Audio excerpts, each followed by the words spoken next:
Total Screen proudly presents the Weekly Set Podcast with Tyson Gifford and William Rohrig. Episode 250, recorded April 13th, 2020. Hello, everybody, and welcome to the Weekly Set, the official podcast of the Total Screen. I am your host. My name is Tyson, and joining me today, as always, is my partner in crime here at the Total Screen, William Rohrig. Hello. Today, we have a special guest from the Lamer Gamers podcast, Travis. Howdy, howdy. Thank y'all for having me. So today is our 250th episode, and in order to celebrate that, we are going to play another round of Advocates of Great Television. If you've listened to this podcast before, then you know what that's all about. Basically, each of us pick the show, we all watch those shows, and we're going to discuss them. We each act as an advocate for a great episode of television. Advocates of Great Television. All right. So I'm going to get things started off myself here. My pick was Community, Season 2, Episode 14, Advanced Dungeons and Dragons. So Community is kind of the brainchild of Dan Harmon, who's now kind of famous for Rick and Morty. This was kind of like his first big cult hit show that he had before that. And, yeah, it's a really like meta kind of, funny show with like, does a lot of high concept stuff. And one of the things they did that was interesting starting in Season 2, and they ended up doing another episode like it as well, is they just decided to do a Dungeons and Dragons episode. They did it fully like epic with the, music and narration discussing what was going on with it. And, and they went all out with it. And it was actually directed by Joe Russo, the Russo brothers, who did, Infinity War and Endgame, the Avengers movies. So they got their start kind of as TV directors, and this is one of the ones he directed. So right off the bat, I've seen this episode a bunch of times, but you guys, I don't think either of you had seen this episode at this point. No, I had watched Community Season 1 up until like the last 2 episodes, and it got, and then it got away from me, because so much other stuff I have to watch, and I've been meaning to get back to it, but I never got to this episode specifically. I've never watched Community before, so I had no clue what to expect, actually. I honestly not a really big TV person. I play a lot of video games, and I was pleasantly surprised. I ran out of R's. I was so happy. Yeah. Community is just, I think it's funny because it's like a spoof of junky community colleges. Mm-hmm. And just like, you have these people of all these different age groups, and, and it's just like the idea of one that takes itself too seriously. So I always found it was like a really funny show. Like the one I went to. No, yeah. Like the one I went to. I don't think JCC is a junk community college, but it was amusing watching. But those are literally the initials. Yeah. You're true. But it was fun going through the first season while I was attending community college. That was fun. Yeah. Because I was like, I can relate to this. So what were your general impressions of the episode? Let's start with Travis. So I was really happy with it because I felt like some of the, I've been looking for a good comedy. Mm-hmm. I've told y'all before, I think I suggested an episode for y'all from the past from Scrubs, actually. Yeah. And this kind of hit some of the notes that I really liked in Scrubs, where the jokes turn into this kind of whimsical fantasy thing that goes on with it. Yeah, it's kind of like meta and magic realism. Yeah, and so I didn't know, is this the only episode they do that? Because, I mean, the episode was like perfect because I was a little worried. It's like, today they're going on an adventure, and I hope that wasn't the only time they kind of go wild like that. Not every episode has narration, though. Yeah, that's fine. That's fine. Yeah. Yeah, this had a very specific, intonation to be kind of like fantasy themed and stuff, but they do lots of like weird episodes. Like every season they have like a paintball episode that are kind of like legendary. Oh, that's every season? Really? Yeah, they have those like every season. I almost picked one of those. The one in the first season is amazing. I didn't think like that was going to be an ongoing thing. But oh yeah, they do it every season. They have a paintball episode.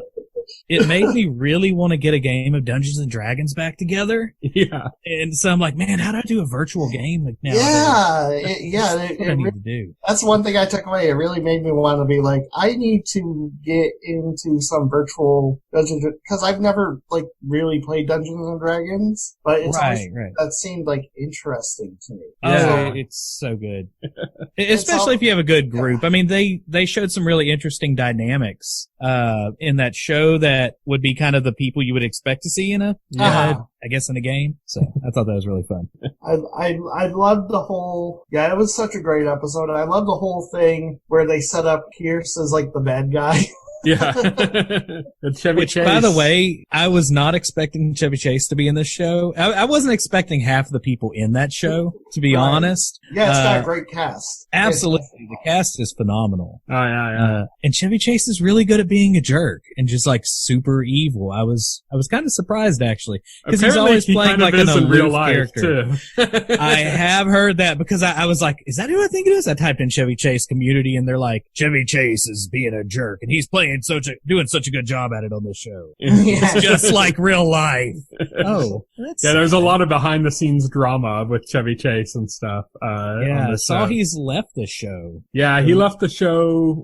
I think. Well, he got the showrunner of the show, Dan Harmon, the guy that created the show, fired from his own show, and then left like almost right after. So it's definitely art imitates life, life imitates art. Both kind of going on here with Mr. Chase. Yeah. But I think the thing that I really dug about this episode is that there's no imagined footage. There's no like, here's, Abed and Troy wearing armor. They didn't put people in costumes or try to do... No, not even like an animated thing, and they've done animated parts and episodes before, but they didn't even do anything like that. It was all storytelling and editing and music. And through that, they're able to make, I mean, I don't know about you guys, but for me, like, I was like visualizing everything that was happening in that episode. Oh, like, I could see, Pierce, Chevy Chase's character, naked riding in on a dragon, I could get that visual was in my head, I loved how, Chevy, Pierce being just like this old man, he knows nothing about Dungeons and Dragons. He just like butts in because he's upset that they got this new guy there and he feels like he's being replaced. And so he just butts in and like the first thing he does is like, I want in. And Abed's like, you need a character. And he's like, I don't need a character. And Abed's like, I think you do. And I think it's so funny, like how like within like an instant, all right, he's like running circles around everybody in the game. Yeah. Just by like pure dumb luck. Yeah. I would love to see, do y'all remember the illustrations from National Lampoon's like Christmas Vacation, European Vacation? Yeah. So I went to a workshop with the artist Boris Vallejo and Julie Bell that do these illustrations, and I'd love to see them do a take on that episode with Chevy Chase, like you said, on the dragon, naked with the clothes, just covered up partially. I think that would have been fantastic, just in the same exact style. It's with the sword of Duquesne. Yeah, it's hilarious. Yeah, it's hilarious because of his refusal to create a character, Abed just makes him like a naked old guy lying on the ground about to die from exposure, and then he ends up with the sword of Duquesne controlling an all-powerful dragon. Absolutely fantastic. Yeah, I love it. It's another example of what makes Community such a great comedy. Yeah. I mean, Community's a bit of a rough rewatch, I'd imagine, just because there's, like season 4 was like Dan Harmon was fired from the show. And then season 6 was this weird season where like they had been canceled after season 5. Like the showrunner was rehired because Chevy Chase had left the show. So they did season 5, then they canceled the show, and then it was picked up by Yahoo Screen, which I think that's the only show worth even mentioning that ever showed up on that service. I've never even heard of it. It's gone now. It's long gone. But they did this, and there were definite budget constraints and stuff, and you could definitely see that in the episode. So they didn't hit as well as the past ones had. So, it's an interesting show, and I like the episode. It tickles me that it's the Russo brothers that did this episode as well, because they're now, the big Marvel directors. Yeah. So the only thing I found was I was really amazed how much they could fit in 23 minutes here, because if you've ever played Dungeons and Dragons, especially with a group that out it's there, definitely an abbreviated version of a game. Yes, but they did a really good cut with it and made it feel like it was this grandiose thing. But man, I've been in Dungeons and Dragons games where people, 30 minutes, you're still waiting for like half the people to get there when they were supposed to be there the hour before. They're on their phones. They barely made their characters. And by the way, nobody had dice except for the DM. They skip all that by the fact that the group has a scheduled meeting time that they always meet at, and so by season 2, they're accustomed to meeting at this exact time. Yeah. So nobody's late, and Abed pre-created everybody's characters and took care of all the I'm just being facetious with it. Yeah. But that's kind of like Abed's character too, because he is like that, where he's very on the spectrum. Yeah, he's very so pre-creating everybody's characters for them like that is very very Abed thing to do.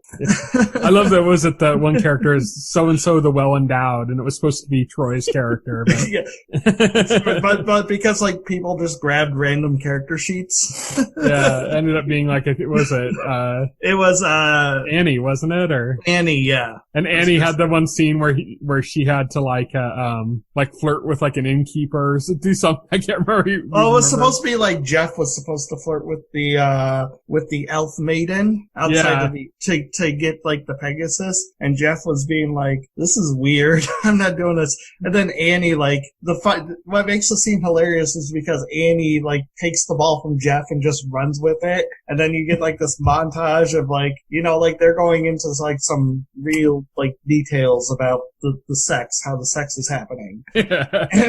Lots of gesturing. Lots of gesturing. And Annie is getting really into it. It's you just see everybody else just looks very uncomfortable. Yeah. Then half the group's oh, this is a romance novel. Yeah. Yeah. So that's pretty much it. Community, it's not there was a lot of plot to discuss or something in the episode. It's more just kind of the structure of the series, and what I found most interesting was just the way they were able to tell this fantasy story in the guise of Dungeons and Dragons with no real visual aids, Right. I thought that was interesting. It just shows that they were able to craft it with dialogue and music and just really kind of get that across and put it all in the user's head, which is very much like Dungeons and Dragons. If you play a good game of Dungeons and Dragons, you're experiencing this grand fantasy while you're sitting at a table with pieces of paper and dice. So I thought that was a good mirror. Let's move on though. Will, tell us what your pick was. My pick was Justified Season 1, Episode 1, Fire in the Hole, which is the first episode of one of my all-time favorite series, Justified. To me, it's one of the best TV shows ever made. And I think it's funny because I want to talk about pilots and what makes a great pilot. And I think this is a perfect example because this entire episode kind of encapsulates the entire series. And I'm not kidding when I say that if they just made this pilot episode and didn't make anything else of Justified, it would still be one of the greatest series ever made. Even though technically it wouldn't be a series, but it would be one of the greatest one of the greatest short films ever made. Yeah. It's amazing, and it's one of those things where I watched it and I was immediately yep, I'm watching this show from now on. It was just like that, and great pilots do that. It's one thing we talk a lot about on this podcast. We talk a lot about pilots and how most shows take a few episodes to really get going. This one hits the ground running and doesn't stop. and it's pretty amazing. I'm interested to see what you thought about Tyson. I know you've watched the show. Yeah, so I've seen the whole series. So, but you haven't, right, Travis? I have not watched it. My wife has watched every season except for the last one. Okay, so your wife, and she has really wanted me to watch this and has told me that she's super excited that you are making me do this. So, just kind of before I even say anything about it, I'm definitely watching more because I really enjoyed it. Okay, yes. Oh, your wife finally gets to watch the last season then. Yes, we'll eventually get to the last season. Yeah. I'm one of those people that are like feast or famine with TV. It's either I'm watching 4,000 of them in one sitting, or I'm gonna go wander and play video games. Right. Yeah.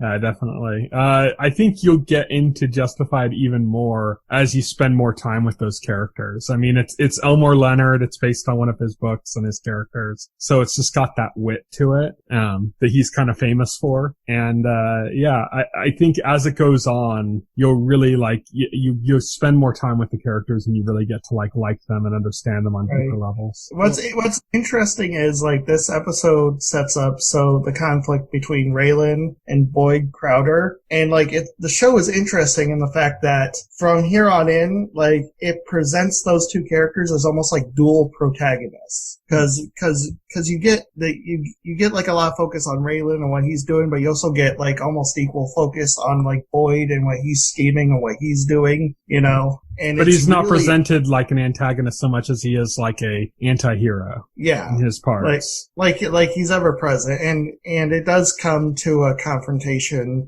The series is always driving towards a big confrontation. But it's interesting. I was interested in like how they presented it. So, and it's more fascinating because like Boyd is a complicated character, but it's more fascinating because the original plan was for him to not be in the show past this pilot episode. Really? Yeah. But you haven't... they just left the availability open by not properly killing him? Yeah, I think so. By casting Walton Goggins. Yeah.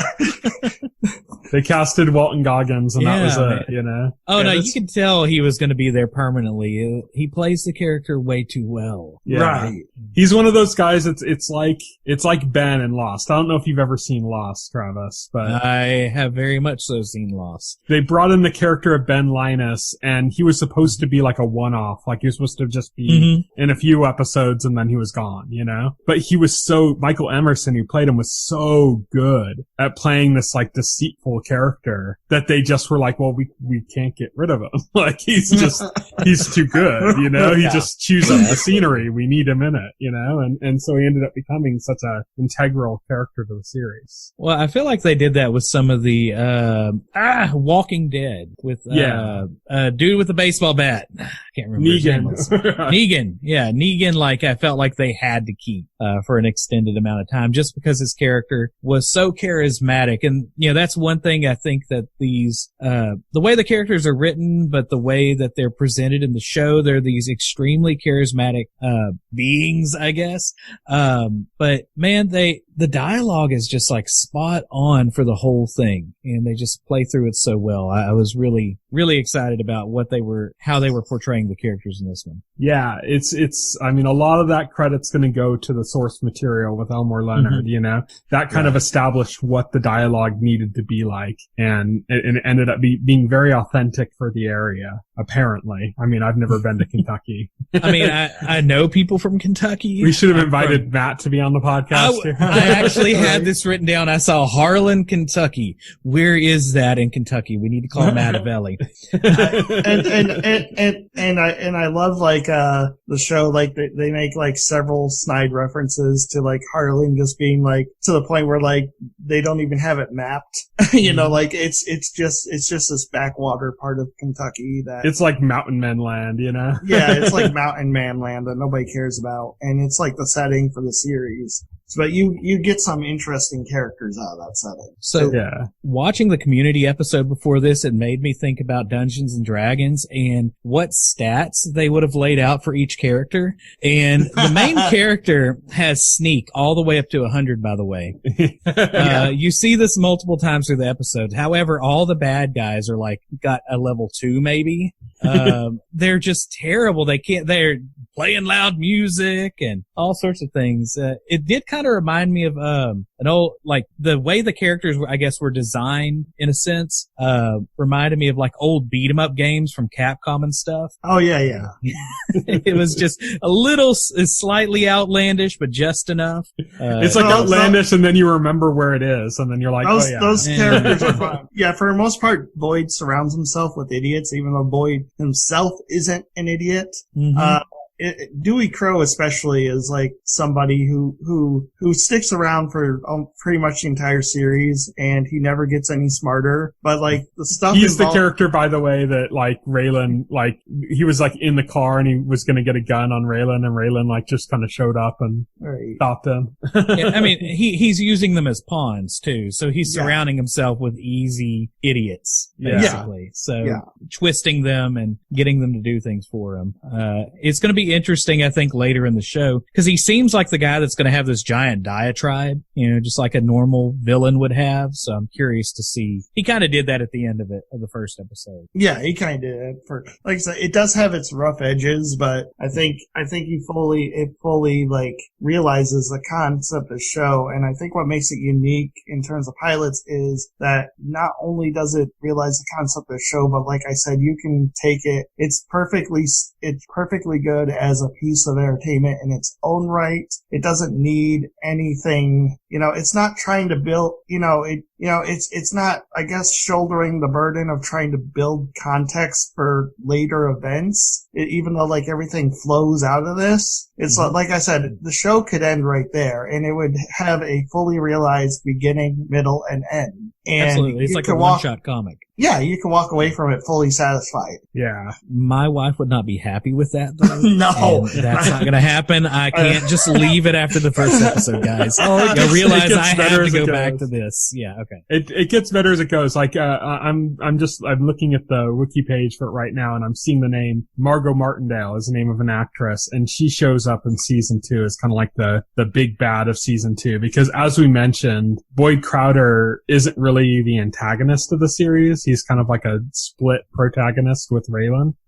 They're different ones, but there are antagonists to the seasons that kind of come out. And Margot Martindale's character is kind of the big one in season 2. Oh yeah. She's great. And it's just so good. So good. And it's just interesting the way that they take these characters that are just kind of like the kind of like hick hill person stereotype and then just add a lot of depth to them. Yeah. They say like, yes, this kind of is how these people present, but they're still people and there's more to them than that, and one of the things I thought was really interesting was like, and it's in the first episode, is that, Raylan calls out Boyd on the whole like neo-Nazi thing and the stuff. And it's like Raylan's like, you're not a Nazi. Yeah. Like, don't give me this shit, Raylan calls it out as bullshit because it is bullshit. It's just the neo-Nazi stuff is just Boyd's way of manipulating these people that he has around him, you know. Absolutely. Using them as pawns. Yep. And another thing too, like getting back to like the concept of stereotypes, you say like the show plays with stereotypes. I think it calls out its mission statement in the first episode when like Raylan confronts like the pastor of that church, and Raylan brings up the reggae artist and he says, you think just because I'm black and I'm Jamaican, I listen to reggae? And then Raylan kind of smiles and says, well, people have a lot of assumptions about me too. It's like, that's kind of like the mission statement on, like where they are with, stereotypes. which is like, yeah, people are going to make stereotypes, but, and people are going to possibly even present as stereotypes, but there's going to be like a lot of depth and a lot of layers to people, and that's how people really are. Yeah. But at the same time, there's like, you know, if there's a stereotype, there's an element of truth, you know? Right. There's like, there's gotta be something that stereotype drew from, you know? I gotta say, as the only Southern person in this room, I'm feeling a little attacked here. No, not really. Yeah, I think me and Tyson were going over the notes and we were like, attack the Southern person. There's a guy from Texas. Yeah. Let's call him out. I think even most Southern people would draw a difference between themselves and Appalachian Southern people. Well, I was about to say, that's Kentucky. Yeah. You know. I'm basically like, on my mother's side descended from Appalachian people, so it's like, it's not a big stretch for me. I will say, like, we go out to Georgia and we go out to the Smokies and stuff like that. And there is one scene where you see like the big words like Jesus saves on the side of a building that wasn't necessarily a church or anything. And you do see things like that a lot out in some of the mountain areas in the middle of nowhere where you'll see big signs like that. I thought that was a pretty interesting, visual, catch, I guess, in the show. Yeah, the show's been credited for actually getting it pretty right. Getting like that Kentucky small town kind of thing pretty right. Mm-hmm. So, yeah. I've been without gas in places like that before, so. I made the mistake of not filling my tank up in Georgia one time and ended up on a mountain with no gas and like, went up the mountain and ended up like cruising down the mountain on empty. Landed at a gas station, surprisingly. It was really cool. It's not just a Southern thing though, cause it's like, I know, my friend moved up to Northern California to this area where he was able to buy a house in California while working a job that's basically a little bit over minimum wage, which is like, if you think about buying a house in California, that sounds impossible, but California is a big state and not all of it is dense city area. Oh, absolutely not. There are some very justified-esque towns in we Northern call them California. Rural. Yeah, rural towns in Northern California. My friend moved into one of them, and whenever he comes down, one of his main comments he always makes is, "It's nice that people have teeth here." Good Lord. He's all, "I'm enjoying these paved roads, you know." It's like, you're gonna get those differences, man. But yeah. Oh, man. Let's move on though from Justified. Let's go on. Travis, what was your pick? Right. So I went as just, honestly, like I said, I don't watch a lot of TV, but I did watch this absolutely insane documentary that everybody in the world is talking about. It's become like the symbol of the of the self-quarantine. It is it is the show to watch whenever you're just locked up. It's Tiger King. And it is like watching a train wreck with tigers.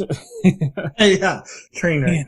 And maybe not a train wreck, maybe a trailer wreck. And they're on the trains because it is just the most craziest, messed up thing. The tigers take a back seat pretty quickly. They're not even the main event. Absolutely. And I specifically chose the third episode because that's whenever the show really introduces like moral ambiguity to the whole thing.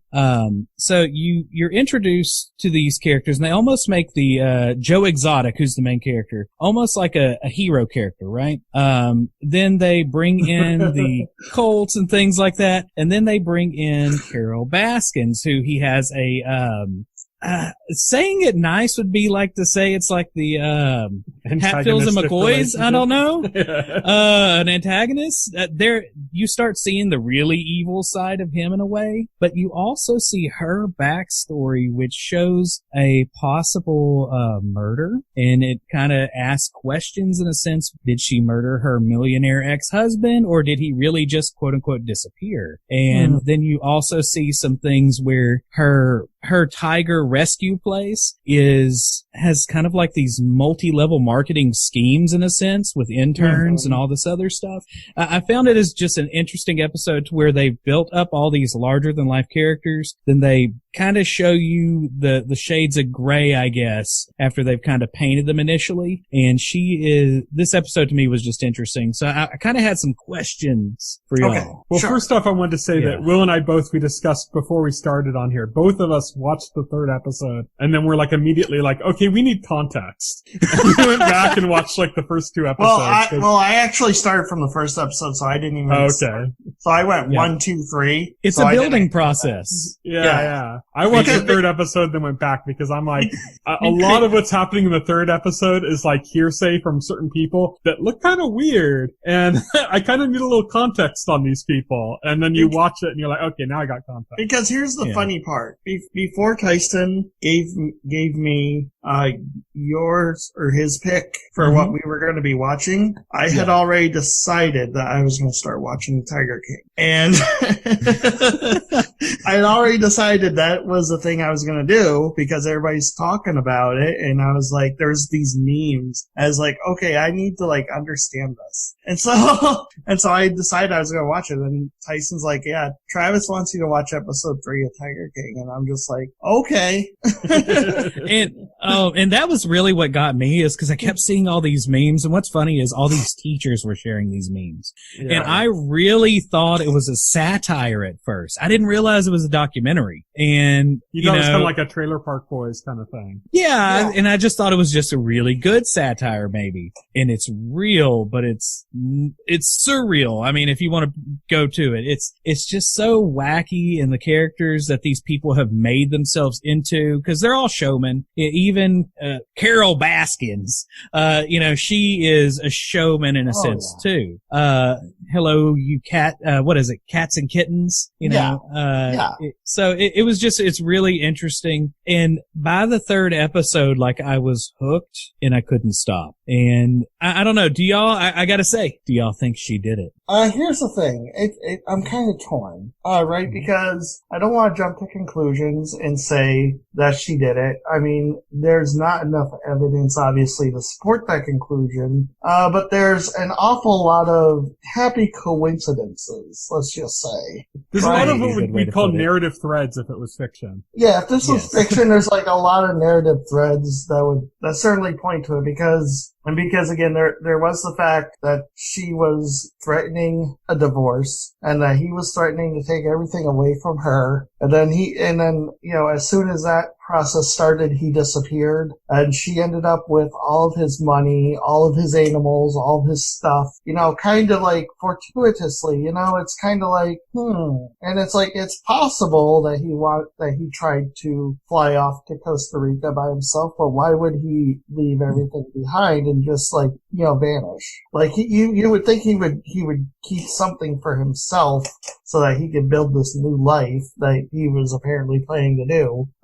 But no, she got everything, and she had like a will or something that said, or like an insurance policy that had like a clause for disappearance, which is bizarre because nobody like expects people to disappear. You expect people to die, certainly, but to just flat out disappear, it's like most people don't even think about that. I'm not sitting here going, I should get an insurance policy on my dad in case he disappears someday. It's like nobody thinks like that. But that's exactly what you did after watching this. Disappearance insurance went way up after this, guys. Let me tell you. So it's interesting for sure. And one thing too that was, she was, and really all of them were sold like they were trying to show all of these people in the perfect light. And it's interesting to see how the documentary person really kind of bought them over and then really waylaid them with some heavy stuff. Yeah. These are all terrible people. Okay. Yeah, that's the one thing I'll agree on. Like, whether she did it or not, like, you can see where she's scamming people. And then, like, especially when you get into the second episode of the series, which is the one you picked, here, but you see like how much cult-like these groups are, you know, Absolutely. like all of them. I mean, Carol, it's literally polygamous cults, you know? To me, Carol Baskins is the same as Joe Exotic. Just yeah, Carol they're all kind of in the same thing. And that's why I brought up the moral ambiguity. She tries to couch her operation in some bullshit save the animals, like, you know, narrative. You know, that's just marketing. That's just advertising. You know, if she truly believed that, I don't think she would have a tiger park, the same thing as Joe Exotic, and charge people to visit it. You know, it's kind of funny how she's making all this money off of having these animals when she's supposed to be rescuing them. Right. It's basically a very similar thing. It's just how they're, I guess, raised or I guess kept, where they're not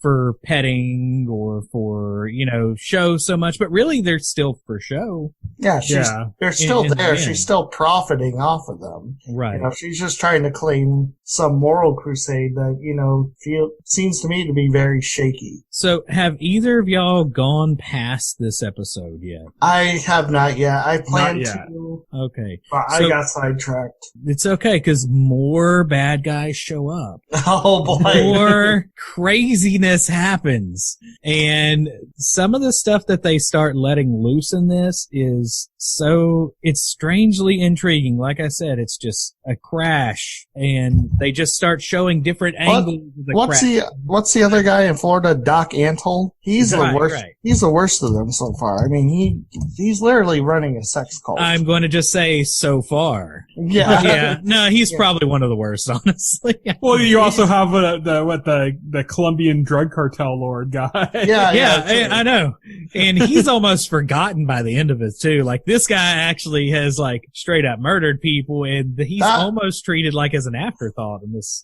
Yeah. Doc Antle is literally tricking young women to come work for him and then raping them. So, especially when you see the ages of the people as they were talking about. Oh, she joined when she was 17. She came when she was like 16. Oh, that dude's super creepy. It's funny how all your employees are weirdly young women. And they all start to kind of take on the same thing, and then when they were going into like the changing their names, like, you know, having their names changed to be these exotic names, and the idea of like using that to kill identity and stuff, it's like, yeah, that's very cult tactic, you know, that's crazy. Oh, and wait until, I don't know if they've even alluded to it by the third episode, but you know, Joe Exotic actually ran for governor and president at one point.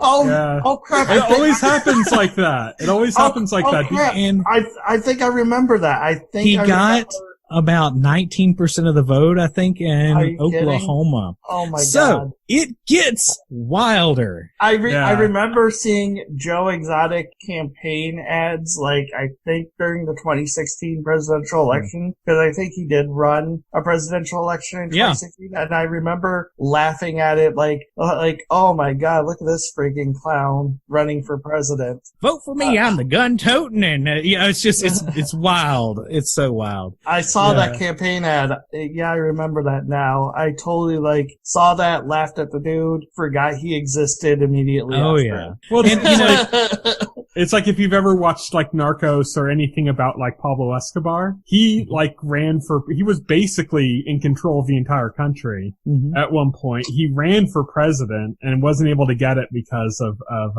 the people that were basically investigating him at the time. But he was mayor. He was almost president. He basically controlled the entire government for a while. And it's like it's hard to think about that because you think Pablo Escobar, and the first thing comes to your mind, it's like, oh yeah, well obviously he was a known drug kingpin. Everybody knew who he was. It would be like the same as finding out that El Chapo was president of Mexico or something. It's like, what? It's you get that kind of stuff just happens for some reason. You get these cult of personality people that with literal cults or with crime empires that end up getting involved in actual politics. And their stuff. ego gets inflated to the point where they think they can actually be a thing, and it's like, no. Oh yeah, they have this kind of illusion of grandeur going on. It's almost like, I don't know. There's some interesting stuff that goes on with all these characters. You could spend an entire, like, community college class trying to psychoanalyze them. I think that'd be actually pretty interesting. They need to make that a community that sounds episode. I was going to say, that sounds like an episode of Community. There's an episode of Community where Abed took a class called Who's the Boss? And it was about finding out who the boss was in the show Who's the Boss? That sounds like, oh man, that sounds like a class. There will be classes in the future over Joe Exotic. Just you wait. Yeah. It's going to be like, I got a PhD in Joe Exotic. So I found this review on IMDb about specifically this episode. Okay. Is it okay if I read a little bit of this? Because it's just, as long as you cite it, because it's okay. All right. This is on IMDb by Sleepin_Dragon. They gave it a 9-star review. Credit to the makers of this series for giving us something so utterly surreal and yet so intriguing. I said previously that the first episode felt like a gentle setup for the second. The same applies here. The second was tame compared to this. What a switch up. Carol Baskin. Did you do it? Will we ever know? Is she as crazy as a shopping mall full of dingoes? Definitely. Yeah. Is that eyebrow piercing about to drop out? I sure hope so. How on earth can this show be so addictive? 9 out of 10. I think that's a pretty good way. Yeah. It's at this time where we've had our entire social fabric shredded during this pandemic, to have this escapism and see things that are horrible going on somewhere else. It's been a really interesting experience, I guess. So, this show could basically be called Florida Man the series. It could be, and it kind of is Florida Man the series in some parts. It's Oklahoma Man. I'm just proud to say it's not Texas Man. So, oh man. Next, so before we stop, you're going to tell us about how you've imported several tigers now, and you're. Well, I have some land. And I have a German Shepherd that's 100 and something pounds. I guess I could paint him. But no, I don't have tigers. Now, my next door neighbors, they always have weird animals, and I'm never sure what they have. So there's no telling about them. Yeah. If I do see a tiger, I will let y'all know. Just, get us some behind the scenes passes for Tiger King season 2. Yeah. Okay. Try that. No, we do have cougars out here and the occasional panther. Panthers, wow, that one surprises me more than the cougars. It's rare. It's almost like folklore out here. We have mountain lions and bears. We have both black and grizzly bears out here. We have deer all over the freaking place. Oh, we have them, but the alligators eat them. I saw a bear cub running through the parking lot by my work one time when I was going to work at like 5 a.m. Mm-hmm. And I was in an Uber and it was pulling through a parking lot, and I'm like, what is that running? That's not a dog. It's like too big to be a dog. It's like its shape isn't right. And then as I'm getting closer, like I never got full confirmation, but I'm like, I'm pretty sure that's a bear cub. It was running through the parking lot of our mall. I told my dad yesterday, if the food supply breaks down, there's still plenty of deer around here. We just need to grab again. Yeah. There you go. Yeah. That's funny. My nephew was showing me his duck hunting shotgun the other day. It's like, yeah, we might have to do that soon enough. When I think of duck hunting shotgun, I think of the Nintendo Zapper. Yes. That's my duck hunting gun. You need to paint the duck hunting shotgun so it looks like a NES Zapper. Also, I need to find a dog who will laugh at me whenever I miss. Yeah. To get that full experience. To get that full experience, yeah. You're the only person that goes duck hunting with a laughing hyena. Yeah. All right, man. Well, that kind of covers it. Those are the 3 shows we're talking about. This was our 250th podcast. All we have left to do is talk about what's coming up in the week ahead. So this is the segment where we just kind of talk about the next 2 weeks and what's premiering on TV through those. So recording this on Monday, April 13th, 2020. Today, The Baker and the Beauty came to ABC. Paradise Lost to Spectrum. American Dad to TBS. On Wednesday, April 15th, American Housewife comes to ABC. Ms. America comes to Hulu. And What We Do in the Shadows returns on FX, and Outer Banks on Netflix. Have you ever watched What We Do in the Shadows, Travis? I rarely watch TV, guys. I'm basically in a bunker in the middle of the woods at this point. I'm going to say the next time we do this, What We Do in the Shadows is going to be my recommendation. Yeah, if you are in the mood for comedy, What We Do in the Shadows is basically like The Office, but with vampires. Okay, I'm going to say it loud enough for my wife to hear me. What We Do in the Shadows. Need to watch it. Okay. Yeah, it's like The Office, like a mockumentary, but with vampires. Okay. Yeah, so Tiger King, basically. Okay, got it. The conceit is that there's a documentary filmmakers doing a documentary on like real actual vampires that exist, because vampires exist in the show, and all the stuff they get up to, and it's hilarious. It's like I hurt my sides like laughing at some episodes. Hashtag just vampire things. Yeah. You know, there's like a whole Tumblr Pretty for much, it. it's like mundane vampire stuff. It's hilarious. You know, putting on sunscreen. Yeah. You know, that stuff. Then on Thursday, April 6th, In the Dark comes to CW and Fada returns to Netflix. Friday, April 17th, Bosch returns to Amazon Prime for what I believe is its final season. And hashtag Black AF comes to Netflix. That's from the creator of Blackish on ABC. On Monday, April 20th, The Midnight Gospel comes to Netflix. On Tuesday, April 21st, Nicky Jam El Granador comes to Netflix. On Thursday, April 23rd, Sanctuary to Sundance Now. Ghost in the Shell SAC 2045 to Netflix. That's highly controversial. Like, a lot of Ghost in the Shell fans are not happy with the CG look of that. Sleep. It just does not look good. Also, La Casa de las Flores returns to Netflix. On Friday, April 24th, Defending Jacob, the miniseries, comes to Apple TV+. Love 101 to Netflix, and Afterlife Season 2 comes to Netflix. That's Ricky Gervais' new show. On Sunday, April 26th, Penny Dreadful City of Angels comes to Showtime, Vita to Starz, and The Last Kingdom to Netflix. And lastly, on Monday, April 27th, Never Have I Ever comes to Netflix. So that's a lot of stuff coming up in the next couple of weeks. Probably only about 2 things that I'm actually interested in, though. Yeah, same. That's a bunch of stuff I will not be watching. I heard a lot of words, and I had no clue what you were talking about. Everybody just kind of zoned out at that point. What We Do in the Shadows. That's the one to remember. Yes, that's all I need to know. That's all you need to know. See, it's funny.